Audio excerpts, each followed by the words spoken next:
कुलधारा गांव का श्राप राजस्थान के जैसलमेर के पास एक भूतिया रहस्य है जो 200 सालों से लोगों को आकर्षित करता है। कुलधारा 13वीं शताब्दी में पालीवाल ब्राह्मणों द्वारा बसाया गया एक समुद्र गांव था जो सरस्वती नदी के किनारे फला और फूला।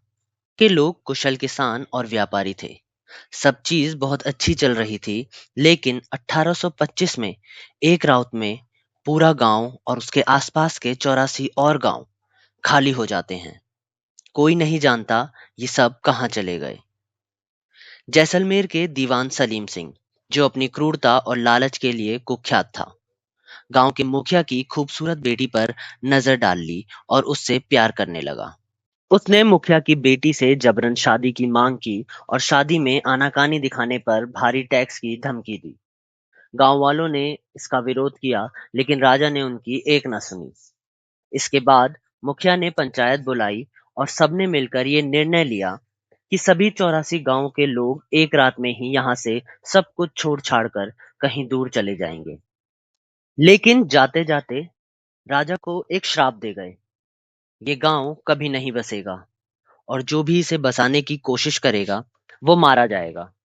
जिसके बाद राजा ने सबको ढूंढवाने की कोशिश की, पर उसकी फौज किसी को नहीं ढूंढ सकी।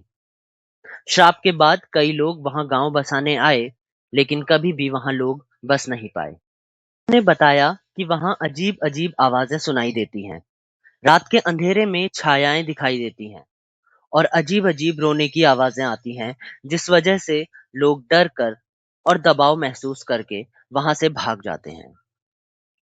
कोई चाहकर भी वहां रुकना नहीं चाहता। आज भी वहां पर्यटक रात में ठहरने से डरते हैं, क्योंकि उनको इन सब चीजों का अनुभव होता है। वैज्ञानिकों ने कारण पानी की कमी या भूकंप भी बताए हैं, लेकिन लोक कथा श्राप को ही जिम्मेदार ठहराती है।